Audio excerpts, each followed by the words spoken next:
بسم اللہ الرحمن الرحیم۔ میرا بیٹا بہت نیک اور تہجد گزار تھا۔ گاؤں کی ہر عورت اسے اپنا داماد بنانا چاہتی تھی، مگر میں اس کی شادی کرنا ہی نہیں چاہتی تھی کیونکہ وہ ہر رات میرے تکیے کے نیچے ڈھیر سارے پیسے رکھ جاتا۔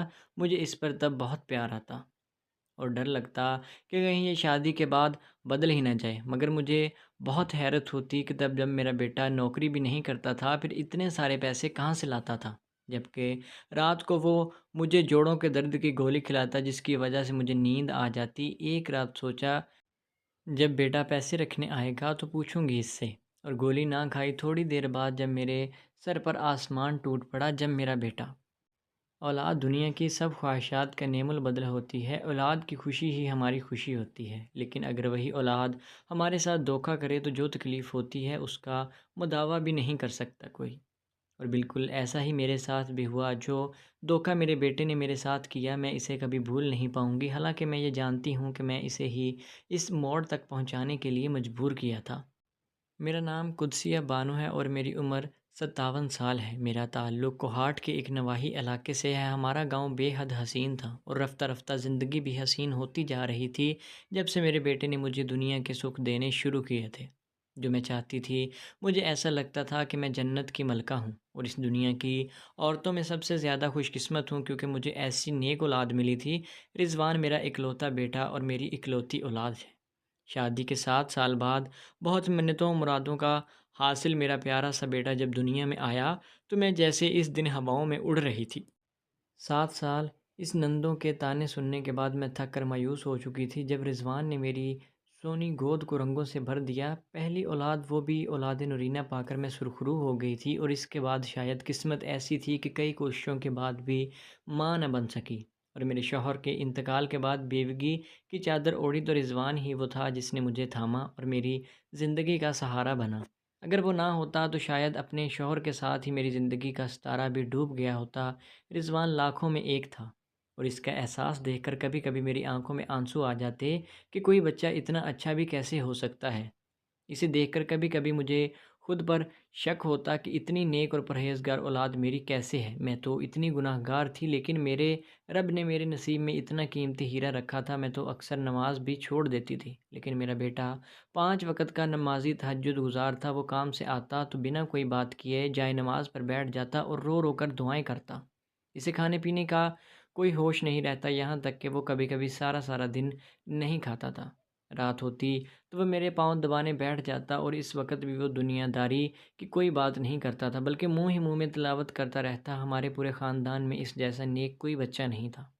سارے خاندان والے مجھے رشک کی نگاہ سے دیکھتے اور میں خود کو معتبر محسوس کرتی، اور مجھے وہ وقت یاد آتا جب سب لوگ مجھ پر اور میری بے اولادی پر ہنستے تھے، اور آج وہ وقت تھا کہ سب میری تربیت پر فخر کرتے تھے۔ خاندان کی سب عورتوں کی نظر اب میرے بیٹے پر تھی۔ یہ وہی عورتیں تھیں جو ہمیں باتیں سناتی تھیں اور ہر وقت تانے دیتی تھیں، لیکن اب ہر کسی کا فون مجھے روز آتا ہے اور وہ اپنی بیٹی کی خصوصیات مجھے بتاتی تھی کہ ان کی بیٹیاں کتنا پڑھی لکھی ہیں اور انہیں کیا کیا بنانا آتا ہے، اور میں یہ سن کر ہنس دیتی تھی اور سوچتی تھی کہ مفاد بھی کس قدر بڑی بیماری ہے۔ لوگ بھی نہ جانے اس مفاد کی خاطر کس قدر گر جاتے ہیں۔ یہ سب سوچتی تھی کہ اگر رضوان کی شادی ان میں سے کسی کی بیٹی کے ساتھ ہو جاتی تو وہ اکیلی رانی ہوگی، کیونکہ سسرال کے نام پر بس ایک میں ہی بچی تھی جو کہ چند سال ہی پہلے مر جاتی۔ اتنا اچھا خاصا کمانے والا لڑکا، وہ بھی اکلوتا، دیکھ کر سب کے منہ سے رال ٹپکتی تھی، لیکن مجھے بہت ڈر لگتا تھا۔ میں نے آج تک اس کی شادی کے بارے میں نہیں سوچا تھا، نہ ہی میرے ایسے کوئی ارمان تھے۔ باقی مائیں جب اپنے بیٹوں کی شادیوں کے بارے میں سوچتی ہیں تو میں خاموش ہو جاتی تھی، کیونکہ میرے پاس تو ایسا کچھ بھی نہیں تھا۔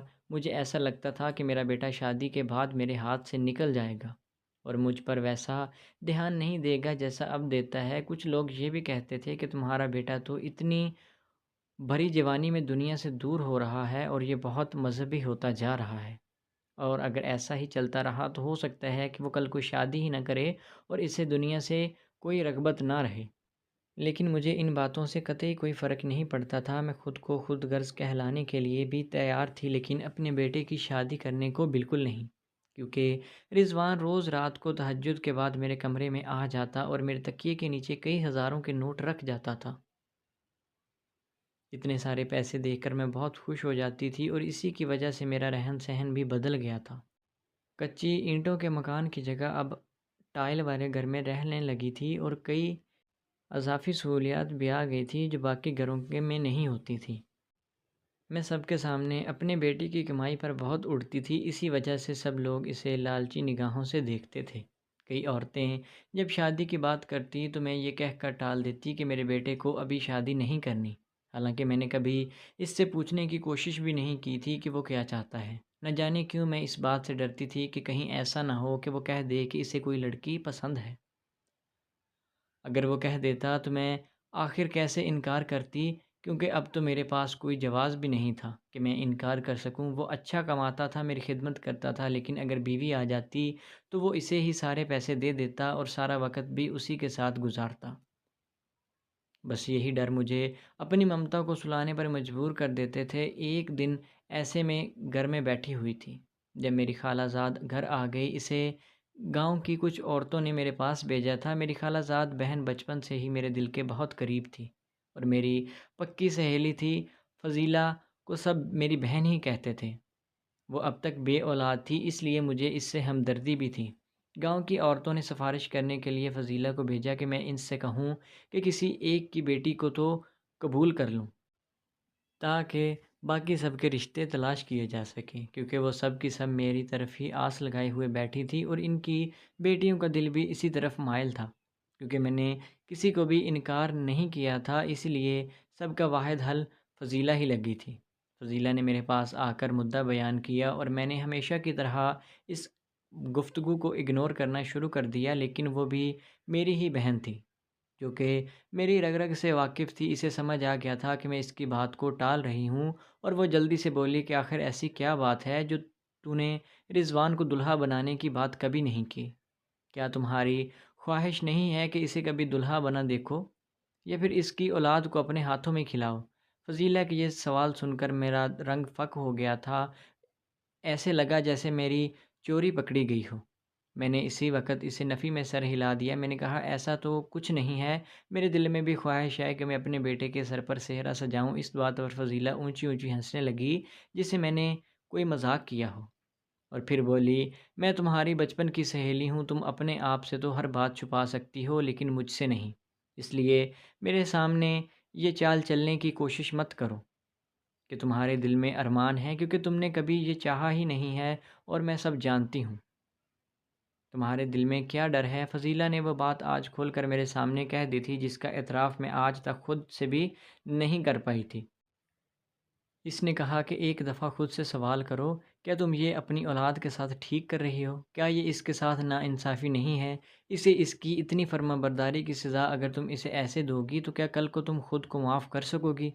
ایک وقت آئے گا جب تمہارا بیٹا اکیلا رہ جائے گا اور تم بستر مرگ پر پڑی ہوگی، اور جب اسے کسی کے سہارے کی ضرورت ہوگی، جب تمہیں کسی سہارے کی ضرورت ہوگی تو وہ تم دونوں بے یار و مددگار ہوگے۔ تب خود سے یہ سوال کرنا کہ آخر کیوں تم نے یہ سنگ دلی کرتی رہی؟ مجھے یہ باتیں اپنے دل پر لگی تھی، ایسا لگتا تھا جیسے کسی نے الفاظ کے تیر بنا کر چلائے ہوں جو کہ میرے سینے پر لگے تھے۔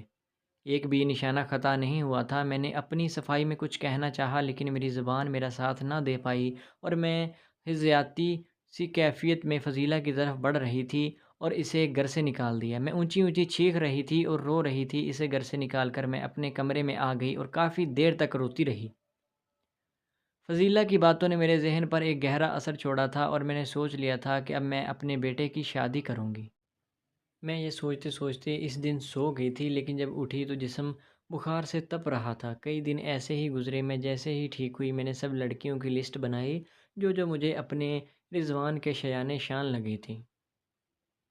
سب ایک جیسے ہی تھی، سب بہت نیک اور پرہیزگار اور معصوم۔ میں ان میں سے کسی ایک کو چننا چاہتی تھی پر بہت مشکل تھا، اس لیے میں نے یہ فیصلہ کیا کہ میں اپنے خاندانی بزرگ پر یہ فیصلہ چھوڑتی ہوں، جو بھی وہ لڑکی پسند کریں گے رضوان کی شادی اسی سے ہوگی۔ میں ان کے پاس گئی اور اپنا مدعا بیان کیا تو وہ مسکرا دیے اور بولے، یہ حق ایک ماں کا ہوتا ہے کہ وہ اپنے بیٹے کے لیے ہم سفر تلاش کرے۔ میں کوئی نہیں ہوتا یہ فیصلہ کرنے والا، اور نہ ہی میرا حق ہے کہ میں تم سے چھینوں۔ میں نے ان سے بہت درخواست کی کہ میں سمجھ نہیں پا رہی کہ کیا کروں۔ یا تو مجھے کسی ایک لڑکی کا نام دے دیں یا پھر کوئی متبادل رستہ بتا دیں۔ میرے اتنے اصرار پر وہ بولے کہ تم رات کو ایک پہر گزرنے تک تلاوت کرنا، اور جیسے ہی ایک پہر گزر جائے گا تو استخارہ کر لینا، اور جو بھی لڑکی آئے وہی تمہاری بہو ہوگی۔ یہ عمل 3 راتیں مسلسل کرنا، پھر یہی کسی فیصلے پر پہنچنا۔ میں بہت خوش ہوئی اور رضوان سے اس کی شادی کی بات کی تو وہ ہتھے سے ہی اکھڑ گیا اور منع کر دیا کہ وہ شادی نہیں کرے گا، وہ صرف میری خدمت کرے گا۔ وہ نہیں چاہتا تھا کہ اس کی زندگی میں اور بھی کوئی ذمہ داری ہو، کیونکہ اسے ڈر تھا کہ کہیں وہ میری خدمت میں کمی نہ چھوڑ دے۔ اس کی ان باتوں نے میرے دل کو بہت آسرا دیا تھا، اور میرے اس سے جڑے سارے ڈر ختم ہو گئے تھے۔ میں اس کے انکار کی اصل وجہ بھی جانتی تھی، اور میں نے دل میں سوچا تھا کہ میں اسے خود ہی منا لوں گی، لیکن پہلے لڑکی طے کر لوں۔ میں اس رات بہت خوش تھی کہ مجھے آج اپنی بہو کا نام پتہ چل جائے گا، اور اب مجھے پر یہ وہ تہمت بھی ہٹ جائے گی جو فضیلہ نے لگائی تھی۔ مگر اس رات میرے ساتھ بہت ہی عجیب چیز ہوئی۔ میں اس رات الارم لگا کر سوئی تھی لیکن میری آنکھ نہیں کھلی۔ میں بہت حیران ہوئی، مجھے لگا کہ شاید میں اس رات تھکن کی وجہ سے جلدی سو گئی تھی، اسی لیے اگلی رات یہ کر لوں گی۔ لیکن اگلی رات پھر وہی ہوا۔ مسلسل کئی دنوں تک میں نے یہ نوٹ کیا کہ روز ہی ایسا ہوتا ہے، میں اگلی صبح ہی اٹھتی ہوں۔ اب میں نے سوچا کہ چاہے کچھ بھی ہو جائے میں نہیں سوؤں گی، پر میرے ساتھ پھر سے مزید عجیب چیز ہوئی۔ جیسے ہی رضوان میرے کمرے سے دوائی دے کر اور دبا کر جاتا، میں اٹھ کر بیٹھ جاتی اور میری پوری کوشش ہوتی کہ میں نہ سوؤں، لیکن میری ہزار کاوشوں کے بعد بھی میری خود پر ایک نہ چلتی، اور میں بیٹھے بیٹھے ہی سو جاتی۔ میں نے بڑی کوشش کی کہ میں اس دوائی سے منع کر دوں، کیونکہ مجھے لگتا تھا کہ شاید اس دوائی میں نیند ہے، لیکن رضوان مجھے ایک دن کا ناغہ بھی نہیں کرنے دیتا۔ وہ دوائی میرے جوڑوں کے درد کی تھی۔ رضوان چاہتا تھا کہ میں ہر وقت تندرست رہوں، اسی لیے وہ ذرا سی بھی گنجائش نہیں رکھنا چاہتا تھا۔ میں بھی خاموش ہو گئی تھی، اور اسے ہی شاید میرے دماغ سے اس کی شادی کا بھوت اتر جاتا۔ اگر میں اس دن محلے میں مولاد پر نہ گئی ہوتی، میں وہاں گئی تو فضیلہ بھی بیٹھی ہوئی تھی، اور وہ سب کو یہی کہہ رہی تھی کہ میں اپنے بیٹے کی شادی صرف اسی وجہ سے نہیں کرتی تاکہ میں اس کی کمائی کھا سکوں۔ سب لوگ یہ سن کر مجھ پر ہنس رہے تھے، لیکن جیسے ہی مجھے دیکھا تو سب خاموش ہو گئے۔ میرا چہرہ خفت سے لال تھا، اور میں آدھی محفل سے اٹھ کر گھر آ گئی تھی، لیکن اب میرا دماغ میں دوبارہ سے وہ بات آ گئی، اور میں نے خود سے تہیہ کیا تھا کہ میں درد میں تو جی سکتی ہوں، لیکن لوگوں کی ایسی باتیں سن کر بالکل بھی نہیں۔ اس لیے اس رات میں نے ایک کھیل کھیلا۔ رضوان جب مجھے دوائی دینے لگا تو میں نے کھانسی کا ایسا ناٹک کیا جیسے مجھے شدید بھوک لگ رہی ہو اور پیٹ میں درد ہو۔ وہ کھانا لینے کچن میں گیا تو میں نے دوائی چھپا دی اور کہا کہ میں نے دوائی کھا لی ہے۔ وہ بھی مطمئن ہو گیا اور مجھے روز کی طرح دبانے لگا۔ حیرت انگیز طور پر آج مجھے نیند نہیں آ رہی تھی۔ میں بہت خوش تھی کہ آج وہ رات میں عمل کر لوں گی، اور پھر رضوان کے سامنے سونے کا ڈرامہ کرنے لگی۔ یہ تسلی ہوتے ہی کہ میں سو گئی ہوں، وہ باہر چلا گیا۔ کچھ دیر بعد میں اٹھی تو تلاوت کرنے لگی، اور رات کے پہلے پہر وہ عمل کر ہی لیا۔ آخر کار ایک لڑکی کا نام نکل آیا۔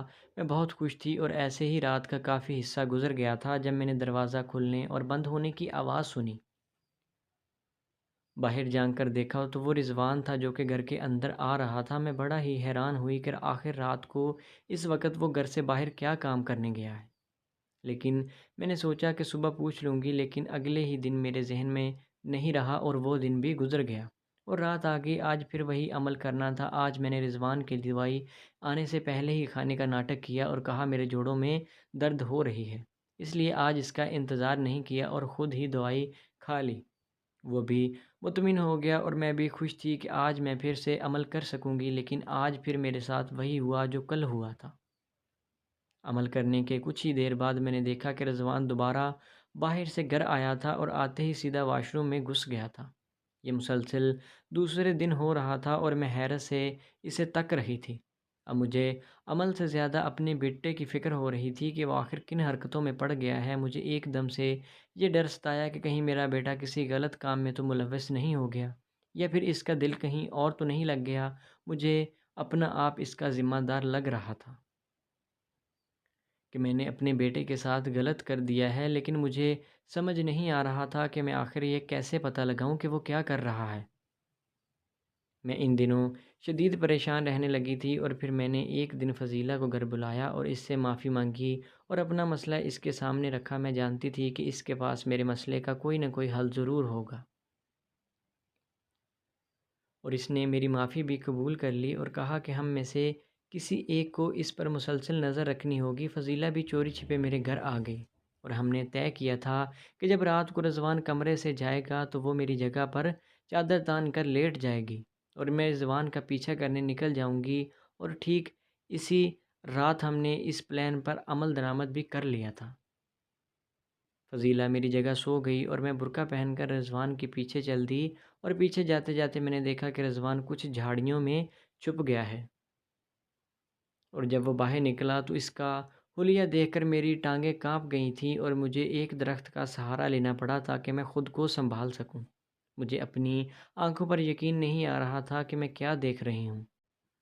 مجھے اپنی زندگی کے پچھلے 25 سال جھوٹ لگ رہے تھے، جیسے میں ایک خواب میں جی رہی ہوں، پر میں نے خود کو سنبھالا اور پھر سے اس کا پیچھا کرنے لگی۔ وہ رستے میں رکا اور فون پر بات کرنے لگا۔ وہ کہہ رہا تھا کہ میرا حصہ نکال کر رکھو، میں آ رہا ہوں۔ مجھے اب مزید تجسس ہوا کہ وہ ایسا کیا کر رہا ہے۔ خطرے کی چھٹی حس مسلسل مجھے کچھ اشارے کر رہی تھی، جس کی میں نفی کر رہی تھی، اور پھر وہ ایک گھر میں داخل ہوا جو کافی پرانا سا لگ رہا تھا لیکن کافی بڑا تھا۔ گھر کا دروازہ کھلا ہی تھا اور وہاں سے تیسری جنس کے وہ لوگ آ جا رہے تھے جن کا روپ میرا بیٹا اس وقت دھارے ہوئے تھا۔ میں بھی اس گھر میں منہ ڈھک کر داخل ہو گئی اور سامنے جو منظر دیکھا وہ دیکھ کر میری روح کانپ گئی۔ میرا بیٹا وہاں کئی ہزار ہزار کے نوٹ لے رہا تھا۔ میں اسے دیکھتی رہی اور گھر لوٹ آئی۔ مجھے ایسا ٹوٹا ہوا دیکھ کر فضیلہ نے بھی مجھ سے کوئی سوال نہ کیا اور وہ اپنے گھر چلی گئی۔ میں ساری رات بستر پر پڑی رہی اور روتی رہی۔ جب رضوان گھر آیا تو میں جاگ رہی تھی۔ میں آج حیران بھی نہ ہوئی۔ وہ صبح جب میرے پاس تکیے کے نیچے پیسے رکھنے آیا تو میں نے اس کا ہاتھ پکڑ لیا۔ وہ حیران رہ گیا تھا کہ آخر آج اماں کو کیا ہو گیا۔ میری روئی ہوئی آنکھیں دیکھ کر مزید ڈر گیا تھا۔ میں نے اس کا ہاتھ پکڑ کر اپنے سر پر رکھا اور سوال کیا کہ میری قسم ہے رضوان، سچ جواب دینا۔ وہ ڈر چکا تھا، اور تب میں نے پوچھا کہ آخر تم کیا کام کرتے ہو جو تمہارے پاس اتنے پیسے آتے ہیں؟ اس نے بات ٹالنے کی کوشش کی کہ ماں تمہیں اس سے کیا مطلب ہے، لیکن میں ڈٹی رہی اور اسے سچ بتا دیا کہ میں نے اسے کل دیکھ لیا تھا۔ تب اس نے بتایا کہ وہ صبح گھر سے نکلتا ہے اور ہجڑے کا روپ دھار لیتا ہے اور سارا دن گھر گھر مانگتا ہے اور ناچتا ہے۔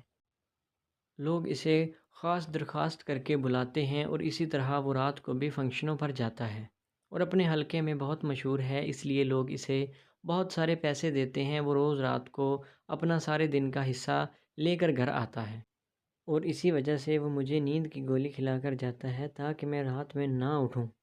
میں یہ سچ سن کر مزید حیران ہو گئی اور میں نے اس سے پوچھا کہ آخر تمہیں ایسی کون سی ضرورت آن پڑی تھی کہ تمہیں یہ سب کرنا پڑا؟ میری اس بات پر رضوان نے ایک تلخ مسکراہٹ میرے منہ پر ڈالی اور بولا، ماں یہ تم کہہ رہی ہو؟ تمہیں یاد نہیں جب میری ڈگری ختم ہوئی تھی میں کتنے عرصے تک گھر رہا تھا کیونکہ مجھے نوکری نہیں مل رہی تھی؟ میں نے تجھ سے کتنا کہا کہ مجھے کچھ پیسے ادھار لے کے دے دو، میں اپنا کاروبار کر لوں گا، لیکن تم نہیں مانی۔ تم نے مجھے کتنی باتیں سنائی، ہر وقت اٹھتے بیٹھتے نکما کام چور کہتی تھی۔ محلے والے بھی تمہاری وجہ سے میرے ساتھ اتنا برا سلوک کرتے تھے، کوئی مجھے عزت نہیں دیتا تھا، نہ نوکری ملتی تھی اور نہ ہی سکون۔ تبھی ایک دن میں خودکشی کرنے جا رہا تھا جب مجھے ایک ہجڑا ملا جس نے میری جان بچا لی۔ مجھے آج بھی وہ دن یاد ہے کہ جب تم نے مجھے بہت مارا تھا اور حرام کھانے کی عادت پڑ گئی تھی، اور یہ سب کہا تھا کہ مجھے یہ طعنے برداشت نہیں تھے۔ اس دن میں جس جگہ انٹرویو دینے گیا انہوں نے بھی منع کر دیا تھا۔ میں جس لڑکی کو پسند کرتا تھا اس کے گھر میں بھی رشتہ جانے کو تیار نہیں تھی کیونکہ تمہیں یہ بے عزتی لگتی تھی کہ تم اپنے بے روزگار بیٹے کا رشتہ لے کر جاؤ گی۔ اس مسلسل بے روزگاری سے تنگ آ کر میں گھر نہیں آنا چاہتا تھا اور دریا کنارے کودنے چلا گیا، اور تب اس ہجڑے نے میری کہانی سننے کے بعد مجھے مشورہ دیا کہ تم بھی میرے ساتھ کام میں آ جاؤ۔ شروع پر یہ مشکل لگتا ہے، برا بھی لگتا ہے، لیکن خدا مجھے مکمل بنایا ہے اور میں اس نعمت کی ناقدری کر رہا ہوں، لیکن میں کیا کرتا؟ یہ دنیا مجھے نوکری کے بنا جینے نہیں دے رہی تھی اور اس سے آسان یہ رستہ تھا۔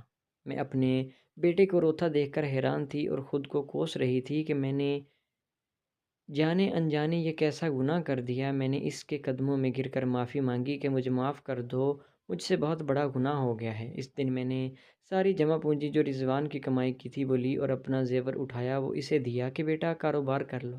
تب سے رضوان نے کاروبار شروع کیا اور آج 3 سال بعد وہ ایک بہترین کمپنی کا مالک ہے جو کئی لوگوں کو روزگار مہیا کر رہی ہے۔ اس کے پاس سے کبھی کوئی خالی ہاتھ نہیں گیا۔ میں آپ سب کو بھی یہی کہوں گی کہ اپنے بچوں پر اتنا دباؤ نہ ڈالیں کہ وہ ایسا کچھ کرنے پر مجبور ہو جائیں۔ انہیں وقت دیں اور ان کا حوصلہ بڑھائیں، ورنہ آپ بھی خالی ہاتھ رہ جائیں گے۔ تو دوستو، آپ کو آج کی کہانی کیسی لگی؟ امید ہے کہ ویڈیو اچھی لگی ہوگی۔ اگر ویڈیو پسند آئی تو ہمارے چینل کو سبسکرائب کریں۔ ملتے ہیں نیکسٹ ویڈیو میں، تب تک کے لیے اللہ حافظ۔